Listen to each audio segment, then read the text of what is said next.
So help you God. I do. Thanks.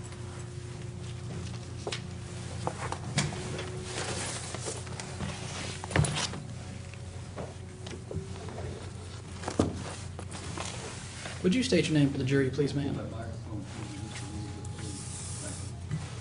It's Christina Proctor. And how do you spell that? CHRISTINA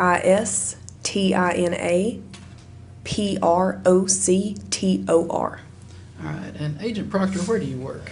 I work at the Tennessee Bureau of Investigation. All right. And I guess I should clear this up. Were you formerly Christina Wells? Yes. Okay. And what do you do at the Tennessee Bureau of Investigation? I'm a special agent forensic scientist in the forensic biology unit and also a member of the violent crime response team. Okay. So describe kind of your day-to-day work at TBI when you are in the lab. When I'm in the lab, I screen evidence for bodily fluids and I perform DNA analysis on evidence. And do you have some training and experience in that field to allow you to complete that work? I do. I have my college background is a Bachelor of Science degree in chemistry, and I have a doctorate degree in biochemistry.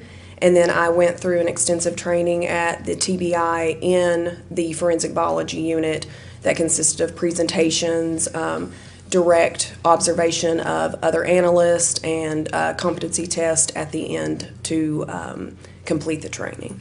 And Agent Proctor, have you been qualified in the state of Tennessee as an expert before? I have. In what field? It was in serology and DNA analysis. Your Honor, I would ask to make Ms. Proctor an expert in serology and DNA analysis. No objection. All right. What is the expert list? Agent Proctor, I'm going to hand you a report from 425 of 18.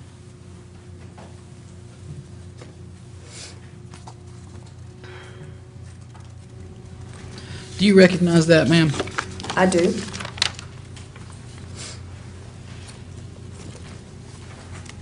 have to get out of the way of the screen here so everybody can see. Did you do testing? Well, let me ask you this first. Were you a member of the VRC team that went out to Garner's Creek Road? I was. And what was your role on the team? I was the serologist on the team. Okay.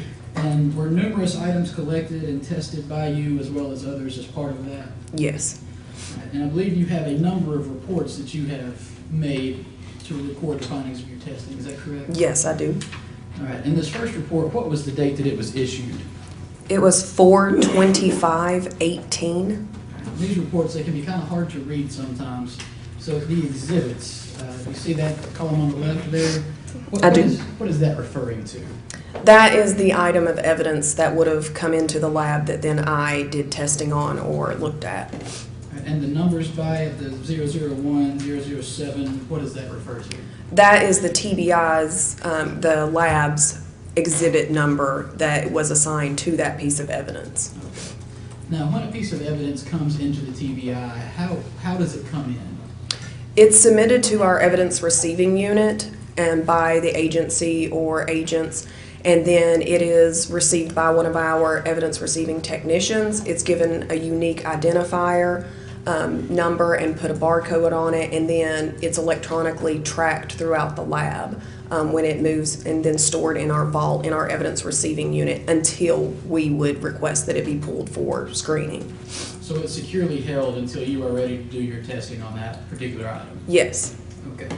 And I'm going to draw your attention to the results section. Is that kind of where you tell the results of what you found after your testing? Yes. All right. Under 001, what did you do to that item? 001 was a Chevrolet Impala, and I screened the vehicle for any presence of possible blood, and also did the inventory and collected items from that. Okay. And did you, you said you took swabs for possible blood. Yes. What did you find, or did you do any further testing on those swabs? I did. And what did you do? For this one, I tested them for the component of human blood, and then later I did DNA testing on them on a different report. All right, so the report we're talking about now, you did testing for a component of blood. Is that Yes. accurate? All right, and was that testing positive on item 001? On 001, the presumptive test indicated the presence of blood for the center console. And that's of the red Chevrolet Impala that was tested? Yes. Okay. And then the next positive, I believe, was on 007A. What was that? 007A was a zip-up hoodie from Joseph Daniels. Okay, and what was the test result from that? Presumptive test indicated the presence of blood, and then testing for the presence of human hemoglobin, which is that component of human blood, was not performed due to a limited sample. And then 007C, what is that? Those were pants with strings that were in the front left pocket from Joseph Daniels. Okay, and what was the result of that test? Presumptive test on the pants 7C indicated the presence of blood, and again the testing for the presence of human hemoglobin was not performed due to a limited sample. All right, and I want to draw your attention now to 009A. Is that the shoes from Joseph Daniels? Yes. All right, and I believe it was also positive, the presumptive test. Yes, both shoes. Okay, so in summary, we have a presumptive test of positive for blood and or hemoglobin from the center console of the car, shoes, hoodie, and pants of Mr. Daniels. Correct. Okay. Your Honor, I'd ask to make that the next exhibit, please. What is exhibit 208?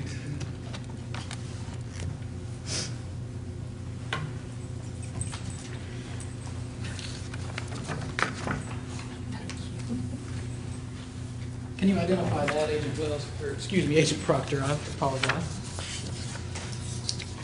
This is my report from 10/25/18. And you spoke a minute ago that you did kind of a follow-up test after the test for hemoglobin, a presumptive test for blood. Is that correct? Yes. And is that in this report? Yeah, this report would have the DNA results from the previous results that we just talked about. All right, so if I can refer you to 007A, which again is the zip-up hoodie from the defendant, Joseph Daniels, what was the result of your test for that? For the DNA analysis, all the stains on the zip-up hoodie matched Joseph Daniels. All right, let's talk about the stains, or let's get into that generally. How do you know, when you get a hoodie, how do you know what to test?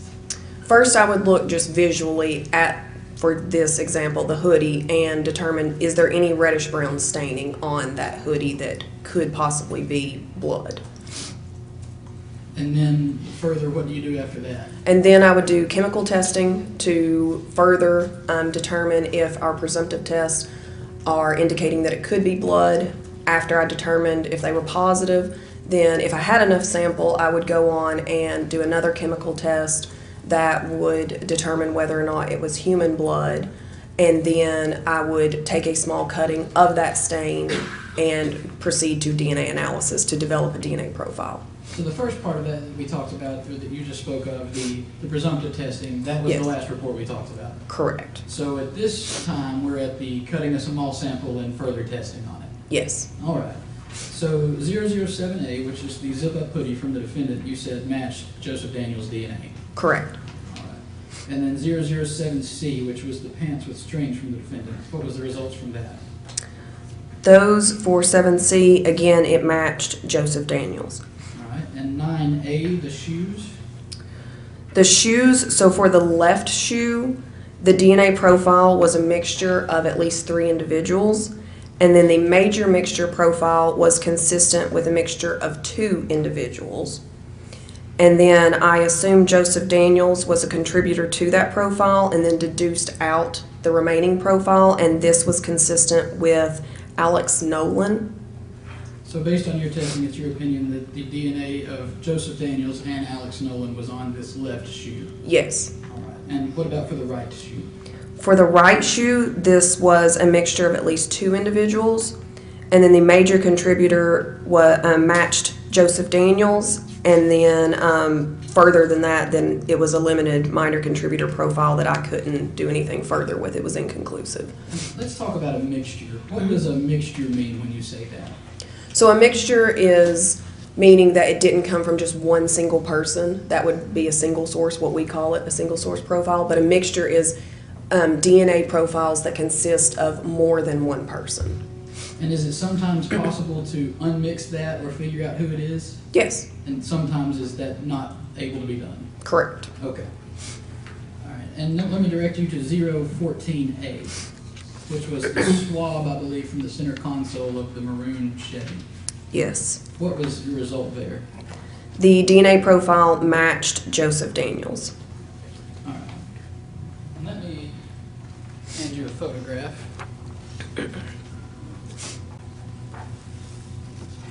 You recognize that? I do. And what is that? This is the staining from the center console that then I ended up swabbing. All right, and would you show the jury where the stain was? So the stain was right here in this area, and then that's my ruler that I had to kind of determine how approximate the size of it was. And you were able to determine after testing that that stain was blood from Joseph Daniels? Yes. All right, Your Honor, estimate that picture of the next exhibit, please. The 209.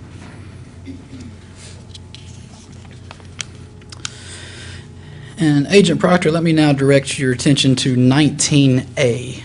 That is I believe, a cobalt shovel from 1112 Garners Creek Road. Is that correct? That is correct. Okay, and you did testing on both the spade and the handle portion. Yes. There was no presence of DNA on the spade?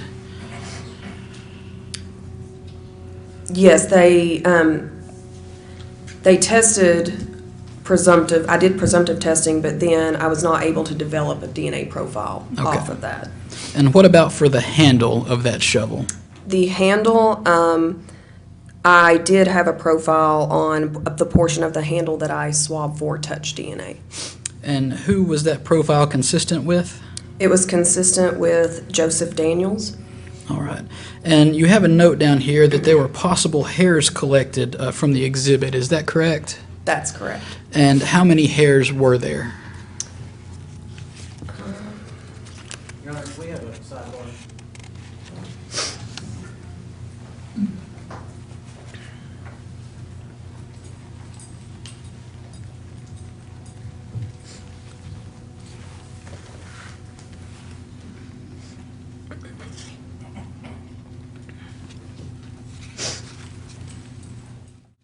All right, so right now they went off to the side there. There's going to be a sidebar. We should have them return shortly here, but right now we are listening to an agent with the TBI who was involved in testing some of that blood and the blood stains that were found both inside of the car and on Joseph Daniels' hoodie as well as his shoes. And there was one other item, his pants as well. Looks like they're returning it. So Agent Proctor, excuse me, I've referred to you as Agent Wells for too long now. Agent Proctor, so were there some hairs found on that shovel?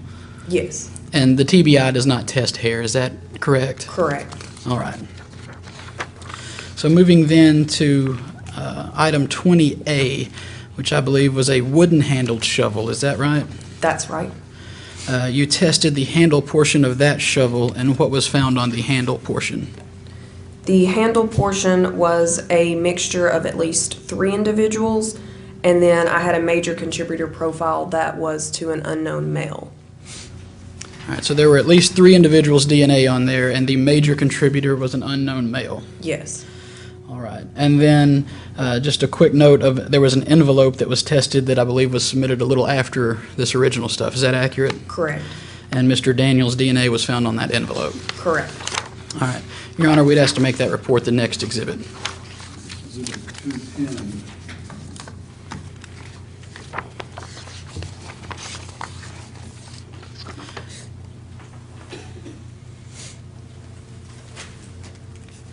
What have I handed you now, Agent Wells?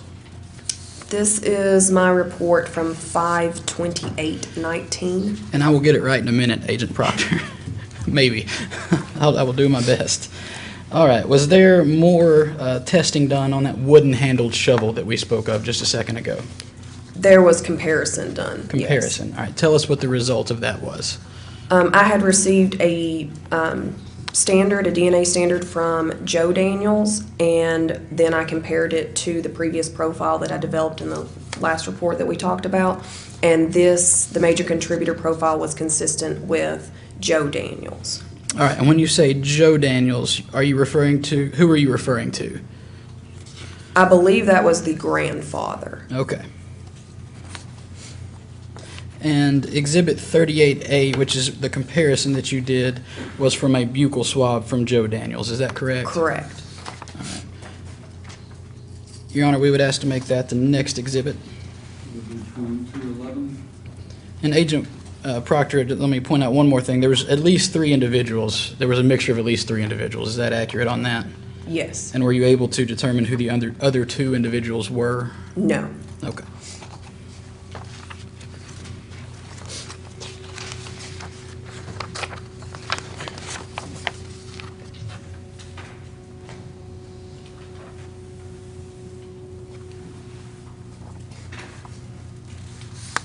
Do you recognize what I've handed you? Yes. And what is that? This is my report from 7/17/19. All right, and I believe you were testing a candy wrapper and a boot that were found during some of the searches. Is that accurate? Correct. Okay.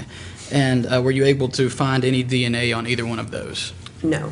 All right. Your Honor, I ask to make that the next exhibit, please. 212.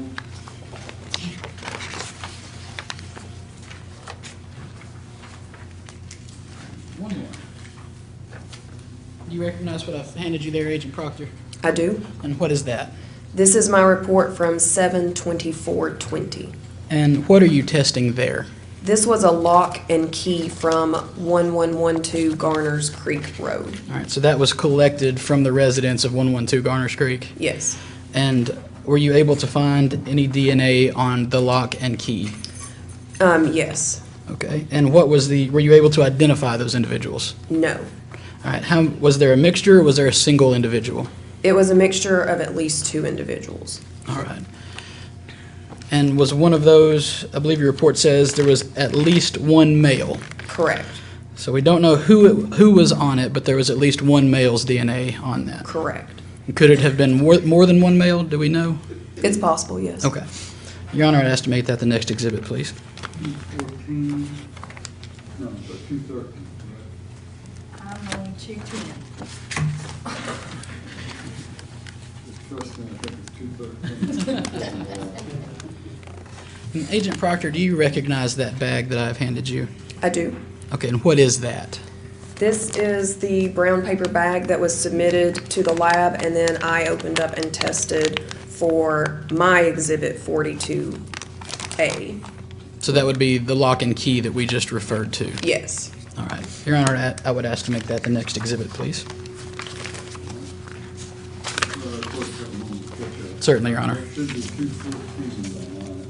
Okay, got it. I got it stuck.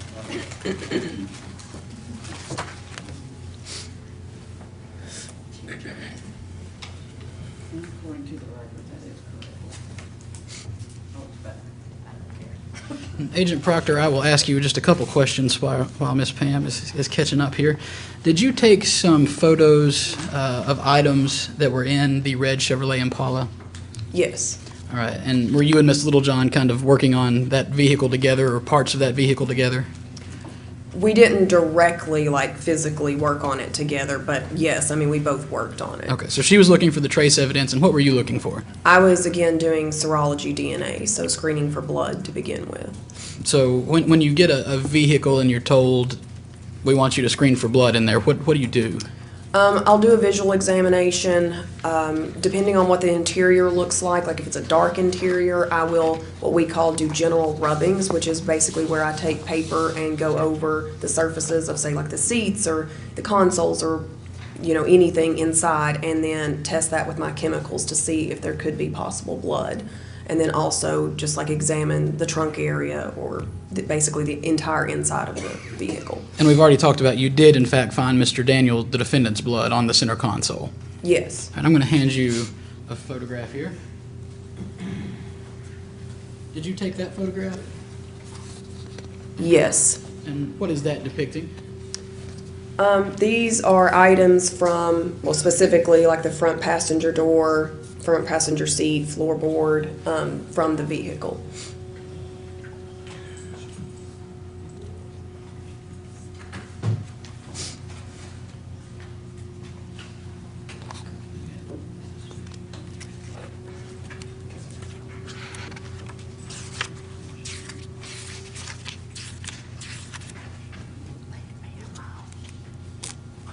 Agent Proctor, is that photograph that's on the screen the same as what you were holding? Yes, And these were items that were found inside the vehicle? yes. Your Honor, I would ask to make that the next exhibit if we're ready for that. Number 215. I took them back into my room when I started. He's asking for scissors. I took them back to the office.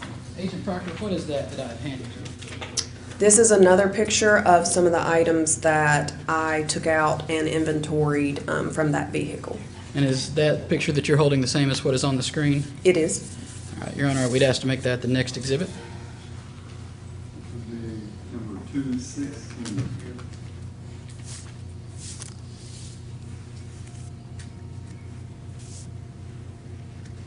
Ladies and gentlemen, one of the reasons that I'm telling them to slow down is everything that's made an exhibit, our clerk has to mark it as an exhibit and make sure it's documented. So she and I are both trying to keep up with the exhibit numbers so that we don't mess it up.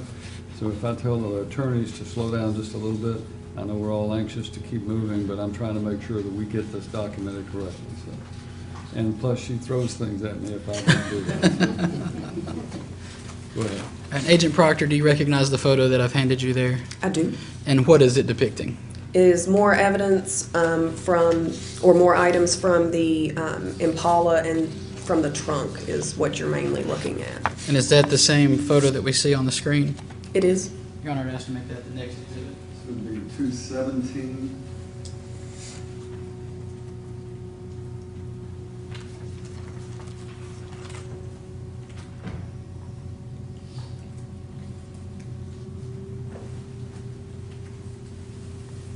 Agent Proctor, is that more items from the trunk?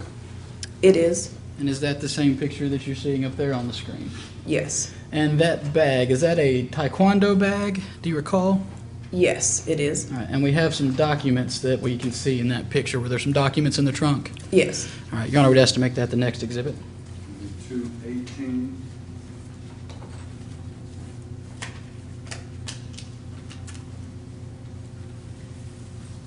Agent Proctor, that's kind of a zoomed-in picture, I believe, of the last picture on one of those documents. Was that document found in the trunk? Yes. And is that the same document we see on the screen here? Yes. All right, Your Honor, we'd ask to make that the next exhibit. 219. One more, Agent Proctor. Was that another document that was found in the trunk of the vehicle? Yes. And was that the same as you see on the screen there? Yes. Your Honor, the next exhibit, please. And that's our questions, Your Honor.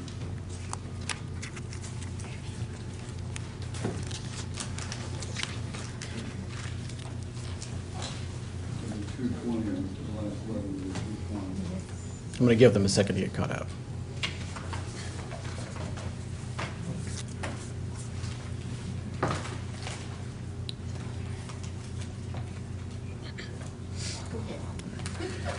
Agent Proctor, your job is to test items for blood. Yes. Can you explain the process when you swab something like the console? What do you do? So after I take a picture of it with the ruler to document it, I will wet a swab with sterile water and then swab up that stain onto the swab, then package that, and then later whenever I'm ready to do DNA analysis on it, well, after I do the swab, then I'll test the filter paper. That's what I blot it onto, test it with my chemicals, see if it reacts. If I get a positive, then I will collect that stain, like I said, swabbing it up, and then later take a small piece of that swab and do DNA analysis on it. Does the DNA analysis, is it only going to find DNA if there was blood? Or are there other types of DNA that could be there? I mean, there are other types of DNA, yes. So if someone was in that car and they had skin cells or something where you're swabbed at, Would that come back? Typically, if you have a staining of, that's presumptive positive for blood and looks like blood, that blood being there will, if you want to think, overpower skin cells, due to the amount of blood that was there. Once you've taken that sample, what is the process of determining what kind of DNA is in it? Do you put it in a centrifuge? Do you spin it down and break it up? And can you explain some of that? Sure. So for the DNA process, once I take that cutting, we put it into chemicals that then break open the cells that are in that sample to get the DNA basically out of those cells, so then we can determine how much is there. We can make more, it's called amplifying, or making more copies of it, so that we'll have enough of that DNA to then be able to put through our equipment to determine the DNA profile. Is it possible in that process to break down some of the DNA and have it appear to be an unknown contributor or a minor contributor? When you get a mixed contributor, Yes. you see multiple people. Is it Correct. possible that comes from one person and it's broken down from the process?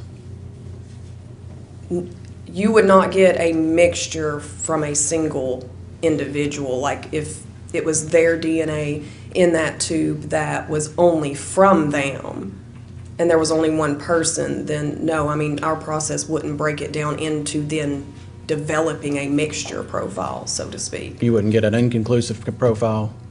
You wouldn't show a person and then another person that you couldn't tell anything about. If it came from one single person, then, and that's all the DNA that was in that sample, then it would come from that one person. I mean, if there were other people in that sample, then potentially you could break open the cells and pick them up, so to speak. That's, in the profile, but then we would consider it a mixture because it would be more than one person. Okay. And earlier you testified that you tested the handle of a shovel and found Mr. Daniels' DNA and the older Mr. Daniels' DNA. On two different shovels. Two different yes. shovels. And those were just shovels that they owned? I believe they were in one of the sheds. I'm not sure. Okay.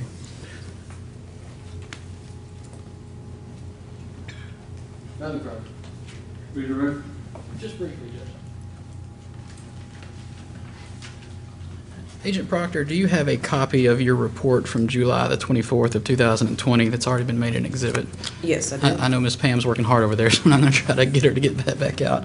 What's on that, just so I can make sure we're all talking about the same thing? The lock and key? The test and the results of your testing on the lock and key? Yes. Now, was that touch DNA, or was that blood, or what were you testing on that? For the lock, I would have visually looked at it to see if there was any of that reddish-brown staining. And then when I didn't find any, then I would swab with the swabs and a little bit of that water to then collect any DNA that would have been. So it would have been more like something like touch DNA from like skin cells. So the DNA that you found was not blood DNA, but more like touch DNA? Correct. From skin cells, you said?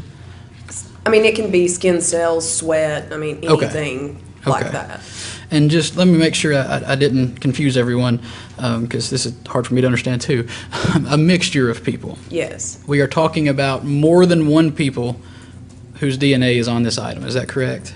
yes, Now, this mixture, and just using this report as an example, you say that the DNA profile obtained is consistent with a mixture of at least two individuals. Is that accurate? correct, So there's at least two people whose DNA is on this lock. correct, Now, we're not excluding anyone in this, are we? correct, But we're also can't say who that is. correct, I believe the only way that you said in this we can narrow it down is that there was at least one male. correct, So we know one male touched it, and then an unknown other number of males or females. correct. All right, that's all, Your Honor. Mr. Wallace?